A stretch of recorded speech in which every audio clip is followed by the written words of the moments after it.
پس تحقیق یا آ چکی، جا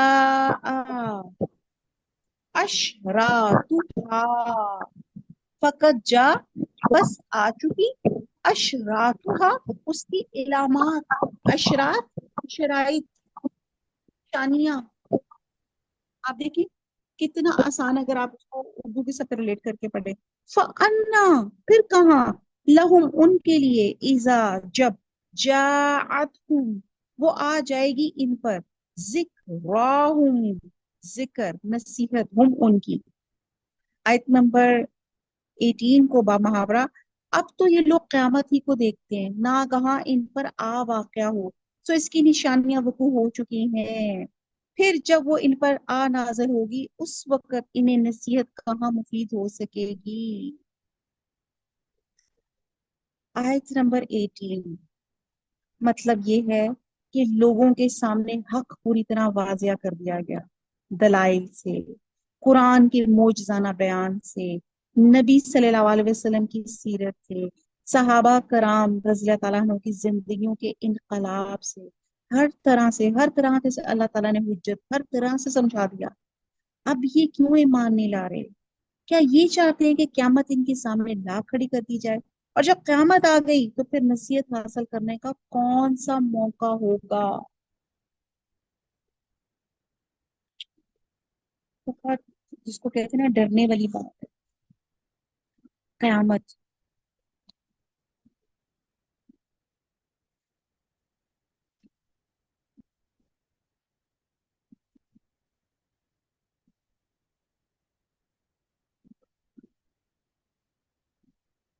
اچھا جی، اب قیامت کی اگر ہم بات کریں کہ علامت قیامت کیا ہے، تو قیامت کی سب سے بڑی نشانی تو آپ صلی اللہ علیہ وسلم کی بعثت ہے. کیوں؟ کیونکہ آپ کو کہا، آپ کا کیا ٹائٹل ہے؟ خاتم النبیین، یعنی کہ آپ آخری نبی ہیں اور آخری رسول ہیں. اور آپ صلی اللہ علیہ وسلم کا یہ ارشاد بھی قیامت کی نزدیکی پہ دلالت کرتا ہے کہ آپ صلی اللہ علیہ وسلم نے اپنی شہادت کی انگلی اور وسطی انگلی، آپ ذرا دونوں اپنی انگلیاں اٹھائیں، یہ جو آپ کی شہادت کی اور وسطی مڈل جو آپ کی فنگر ہوتی ہے، اشارہ کرتے ہوئے فرمایا تھا. اور اس حدیث کے بھی دو مطلب ہیں. ایک یہ کہ جیسے ان دو انگلیوں کے درمیان میں تیسری کوئی انگلی یا کوئی چیز نہیں، اسی طرح میرے اور قیامت کے درمیان میں کوئی نبی نہیں آئے گا. اس مطلب کی طرف لفظ بعثت واضح اشارہ ہے. اور دوسرا مسئلہ، دوسرا اس کا جو میننگ ہے وہ یہ ہے کہ وسطی انگلی جتنی شہادت کی انگلی سے آگے نکلی ہے اتنی ہی دنیا کی عمر باقی رہ گئی ہے، پھر قیامت آ جائے گی. اور پھر قیامت کی نشانیوں میں سے ایک نشانی چاند کا پھٹنا بھی ہے، جو دور نبوی میں واقع ہو چکا تھا. نیز آپ نے بہت سے ارشادات میں قیامت کی نشانیاں بیان فرمائی، ان میں سے ہم کچھ دیکھ لیتے ہیں. جیسے کہ ایک حدیث کا جیسے ہے کہ میری بعثت اور قیامت ان دو انگلیوں کی طرح ہے. آپ نے اشارہ کر کے واضح فرمایا کہ جس طرح یہ دونوں انگلیاں باہم ملی ہوئی ہیں اسی طرح میرے اور قیامت کے درمیان میں فاصلہ نہیں ہے، یا یہ جس طرح ایک انگلی دوسری انگلی سے ذرا سا آگے ہے اسی طرح قیامت میرے ذرا سے بعد میں ہے. سیدنا حذیفہ بن اسید کہتے ہیں کہ ایک دفعہ ہم آپس میں مذاکرہ کر رہے تھے، آپ صلی اللہ علیہ وسلم نے ہماری طرف اتنا کا اور پوچھا کس چیز کا ذکر کر رہے ہو؟ ہم نے کہا قیامت کا. آپ صلی اللہ علیہ وسلم نے فرمایا اس وقت تک وہ قائم نہ ہوگی جب تک کہ اس سے پہلے تم 10 نشانیاں نہ دیکھ لو. اب یہ گنتے جائیں وہ 10 نشانیاں کیا بتائیں؟ نمبر 1 دخان، دھواں. نمبر 2 دجال. تیسرا دعوت الارض، یعنی کہ جب دنیا میں انسانوں میں سے اللہ کی طرف بلانے والا کوئی نہیں ہوگا تو اللہ تعالیٰ وہ کام جانور سے لیں گے، زمین سے ایک جانور نکلے گا. آپ سوچیں کہ پھر ہماری انسانیت کی سطح حیوانوں سے بھی گر چکی ہوگی، کہ زمین سے ایک جانور نکلے گا جو اللہ کا پیغام لے کے آئے گا. پھر چوتھی سورج کا مغرب سے طلوع مغرب سے ہونا. لے کر پانچواں عیسیٰ ابن مریم کا نزول، چھٹا یاجوج یاجوج ماجوج. ماجوج کا، اور پھر ساتویں آٹھویں اور نویں جو نشانی ہے کہ 3 جگہ زمین کا دھنس جانا، یہ مشرق میں، چھٹا والا ذرا ریپیٹ کر دیں، پتہ نہیں چلا. جی میں ریپیٹ کرتی ہوں، یعنی کہ یہ جو میں نے آگے چھٹا بتایا نا یاجوج ماجوج، اور پھر آگے ہے جو ساتواں آٹھواں نواں وہ ہے کہ 3 جگہ زمین کا دھنس جانا، مشرق میں، مغرب میں اور جزیرت العرب میں، اور آخری نشانی 10ویں آگ ہے جو یمن سے نکلے گی، لوگوں کو ہنگا کر داغ ان کے نکلے گی. جمع ہونے کی جگہ پہ لے جائے گی۔ یہ مسلم کی اوتھینٹک حدیث کا مفہوم ہے، یہ جو میں نے آپ کو اچھا یہ بتائیں کہ یہ امام مہدی کے ظہور کا ذکر نہیں ہے؟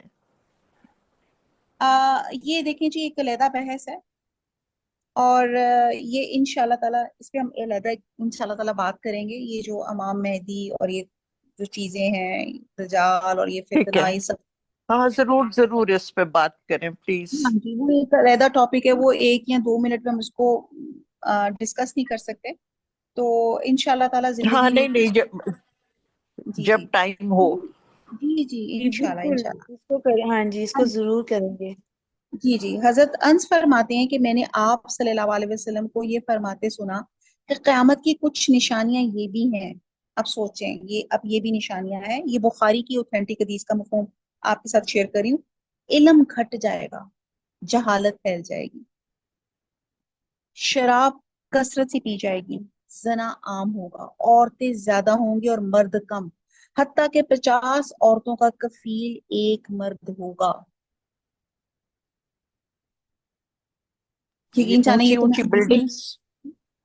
یہ جو میں ابھی بھی چیز کو نوٹ کرتی ہوں، اگر آپ میں سے کوئی کھانے پہ یا ہوٹل وغیرہ میں جا رہا ہو تو آپ دیکھیں کہ مرد جو ہوں گے 1 2 3 ہوں گے، اور موسٹلی لیڈیز، بچیاں، عورتیں ہوں گی۔ کسی بھی آپ جگہ جا کے آپ دیکھیں تو آپ کو یہی ایک پرسنٹیج نظر آتی ہے۔ بہرحال بہت کچھ ہے، یہ بہرحال یہ تو میں بخاری کی ایک حدیث کا مفہوم آپ کے ساتھ شیئر کر رہی ہوں۔ حضرت ابو ہریرہ کہتے ہیں کہ آپ صلی اللہ علیہ وسلم نے فرمایا کہ دین کا علم اٹھ جائے گا، جہالت اور فتنے پھیل جائیں گے، اور حرج بکثرت ہوگا۔ صحابہ نے عرض کیا یا رسول اللہ صلی اللہ علیہ وسلم حرج کیا ہے؟ آپ صلی اللہ علیہ وسلم نے ہاتھ کو ترچھا ہلا کر بتایا جس طرح آپ صلی اللہ علیہ وسلم نے قتل مراد لیا۔ اور یہ بھی قرآن سے ثابت ہوتا ہے کہ جب موت کا وقت آ جائے یا ایسی واضح علامات جو قیامت کا پیش خیمہ ہو، جیسے سورج کا مغرب سے طلوع ہونا یا قیامت کے آنے پہ کسی شخص کا ایمان لانا اسے کچھ فائدہ نہیں دے سکتا۔ تو بہرحال یہ ہم آیت جو یہ کر رہے تھے کہ جب ان سے سوال کیا جاتا ہے، حضور صلی اللہ علیہ وسلم سے پوچھتے تھے قیامت کب آئے گی، تو آپ کیا جواب دیتے تھے کہ تو نے اس کی تیاری کر لی ہوئی ہے؟ تو بجائے ہم اس ڈیٹیل میں پڑھنے کے کہ قیامت کب آئے گی، کیا اس کی نشانی ہے، ہمیں تو جس کو کہتے ہیں نا ویل اکوپڈ ہونا چاہیے، ہمیں تو تیار ہونا چاہیے۔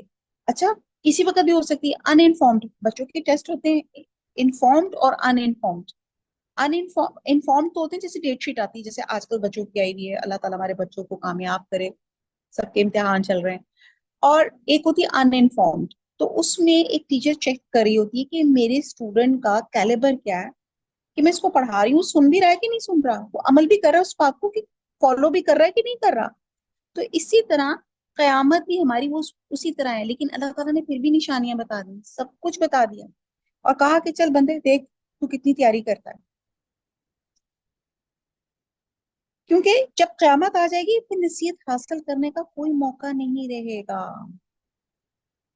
فقط جاء اشراطها، اس کی علامات جب آ جائیں گی تو پھر ذکرہم، تو پھر اس وقت انہیں نصیحت کہاں مفید ہو سکے گی۔ آیت نمبر 19، فعلم، پس جان لو، انہو کہ وہ، لا الہ نہیں معبود، الا اللہ مگر اللہ، واستغفر اور معافی مانگ، لذنبی کا اپنی گناہوں کی، وللمؤمنین اور مومن مردوں کے لیے، والمؤمنات اور مومن عورتوں کے لیے، واللہ اور اللہ تعالیٰ یعلم وہ جانتا ہے، متقلبکم تمہارے متقبل یعنی کہ تمہارے چلنے پھرنے کی جگہ مراد، آپ اگر قرآن ہے آپ کے ساتھ تو بریکٹ میں لکھ لیں دنیا، وَمَسْوَاكُمْ، اور مسوا تمہارے ٹھہرنے کی جگہ۔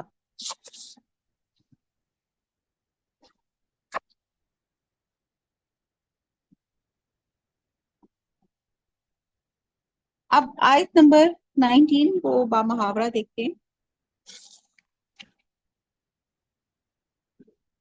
بس جان رکھو اللہ کے سوا کوئی معبود نہیں، اور اپنے گناہوں کی معافی مانگو، اور مومن مردوں اور مومن عورتوں کے لیے بھی اللہ تم لوگوں کے چلنے پھرنے اور ٹھہرنے سے واقف ہے۔ آیت نمبر 19 میں اللہ تعالیٰ فرماتے ہیں کہ دین اسلام میں جو اخلاق انسان کو سکھانے ہیں ان میں سے ایک یہ بھی ہے کہ بندہ اپنے رب کی بندگی اور عبادات بجا لائے اور اس کے دین کو قائم کرنے کے لیے اپنی جان لڑا دے، اپنا سب کچھ کھپا دے، لیکن یہ نہ سمجھے کہ جو کچھ کرنا تھا میں نے کر لیا، بلکہ یہ سمجھے میرے رب کا برحق جو جو میرے رب کا جو حق تھا میرے اوپر میں ادا نہ کر سکا، اور اپنی کوتاہیوں کو اعتراف کرتا رہے۔ یہ اخلاق سکھانے کے لیے حضور صلی اللہ علیہ وسلم بکثرت استغفار کرتے تھے۔ حدیث میں آتا ہے کہ حضور صلی اللہ علیہ وسلم نے فرمایا کہ میں دن میں 100 بار استغفار کرتا ہوں۔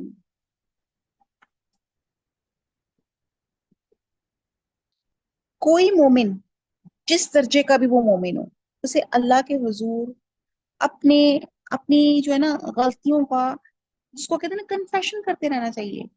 قصور کا مطلب یہ ہے کہ اللہ کی جس قدر عبادت اور اطاعت کا ہم پر حق تھا ہم پوری طرح نبھا نہیں سکے، اور ایسا اعتراف تمام انبیاء بھی کرتے تھے، حالانکہ انبیاء گناہ یعنی کہ وہ معصوم ہوتے ہیں، ان سے تو گناہ سرزد ہو ہی نہیں سکتا۔ تو اللہ کے اس ارشاد کے مطابق آپ ایک دن میں 100 سے زیادہ مرتبہ استغفار فرمایا کرتے تھے۔ تو عملی پوائنٹ کیا ہے؟ انشاءاللہ تعالیٰ آج سے ہم نے کم از کم 70 سے 100 دفعہ ہم نے استغفار کا ٹارگٹ بنانا ہے۔ اپنے اپنی موبائلز میں اپنا ٹارگٹ اچیو کریں، آج کا دن اپنے کیلنڈر پہ لکھے، یس ایک ٹک لگائے، ہاں آج میں نے 100 دفعہ استغفار پڑھ لیے۔ تمام مسلمان بھی اپنی نمازوں کے دوران اور نمازوں کے بعد جو ہے استغفار کرتے رہیں، اور اس آیت میں حضور صلی اللہ علیہ وسلم کو اپنے اور تمام مومن مردوں اور عورتوں کے لیے استغفار کرنے کا حکم دیا گیا ہے، کیونکہ آپ کی دعا اللہ کی بارگاہ میں دوسروں کی نسبت بہت زیادہ مستجاب ہے۔ یعنی کہ اللہ تعالیٰ تم میں سے ہر ایک شخص کی، ہاں وہ مومن ہے کافر ہے، نقل و حرکت کو، اس کی سرگرمیوں کو خوب جانتا ہے، وہ کس راہ میں کیا کر رہا ہے، اور وہ یہ بھی جانتا ہے کہ وہ کس جگہ مر کر دفن ہوگا۔ اور مسوا کم کا دوسرا مطلب یہ بھی ہو سکتا ہے کہ تم میں سے ہر شخص کو مرنے کے بعد جنت یا دوزخ میں جو ٹھکانہ ملے گا اللہ تعالیٰ اس سے بھی خوب واقف ہے۔ یعنی کہ دنیا میں بھی اللہ تعالیٰ واقف ہے ہمارا متقلہ باکم کیا ہے وہ مسواکم، اور آخرت میں بھی اللہ تعالیٰ جانتے ہیں کہ ہمارا جو ٹھکانہ کیا ہے۔ اور ہم بحیثیت انسان ہمیں اپنے اعمال کی، جس کو کہتے ہیں اعمال صالحہ کا اہتمام کرنا چاہیے، تاکہ ہم اس جنت کے، ہمیں اس کا ٹکٹ مل سکے جس کی اللہ تعالیٰ نے اتنی خصوصیات یہاں پہ بتائی جو آج ہم نے آیات میں پڑھی۔ اور توحید کے لیے بھی علم ضروری ہے، جتنا علم ہوگا اتنی ہی اللہ کی وحدانیت کی یقین ہوگا، ورنہ جہالت میں تو شرک کے بہت سے امکانات ہیں۔ جہالت کیا ہے؟ اندھیرے جیسا ہے، ٹھیک ہے جی۔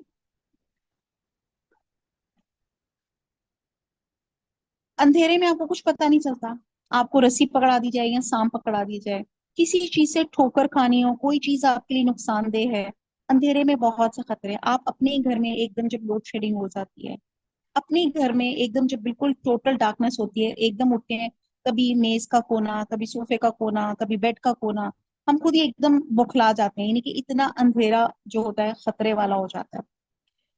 اور